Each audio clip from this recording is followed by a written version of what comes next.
Housefull 5 6 જૂને આ movie release થવા જઈ રહ્યું છે અને એની પહેલા જ એડવાન્સ બુકિંગ પણ શરૂ થઈ ચૂક્યા છે. સૌથી પહેલા તો big congratulation to the entire team, કારણ કે હું એટલા માટે આવું કહી રહી છું કે ઇતિહાસમાં એટલે કે હિસ્ટ્રીમાં પહેલી વખત આ ફિલ્મનું એક એવું વસ્તુ સામે આવી છે જેના કારણે સૌ કોઈ ચોંકી ઉઠ્યા છે. તમને લોકોને કદાચ ખબર હશે કે તમે જ્યારે પણ હાઉસફુલ 5 ની જે ટિકિટ બુક કરી રહ્યા છો તેમાં બે ઓપ્શન દેખાડતા હશે.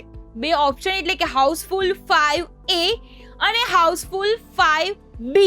હવે આ બંને ઓપ્શન કેમ દેખાડી રહ્યા છે? આ પહેલા તો જ્યારે આપણે કોઈ પણ ટિકિટ બુક કરતા હતા તે ટિકિટ બુકિંગ સમયે માત્ર આપણે સીટ બુક કરવાની હોય છે, પૈસા આપવાના હોય છે અને મૂવી જોવાનું હોય છે. પરંતુ આ હિસ્ટ્રીમાં પહેલી વખત એવું થઈ રહ્યું છે બોલિવૂડની અંદર કે જ્યાં હાઉસફુલ 5 માં બે ઓપ્શન દેખાઈ રહ્યા છે.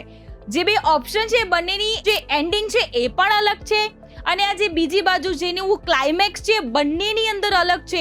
એટલે કે તમે જો હાઉસફુલ 5 એ પહેલા જોવા જશો અને જો તમને ગમશે તો ચોક્કસથી તમે હાઉસફુલ 5B એટલે કે સેકન્ડ ઓપ્શન જરૂરથી જોવા જશો.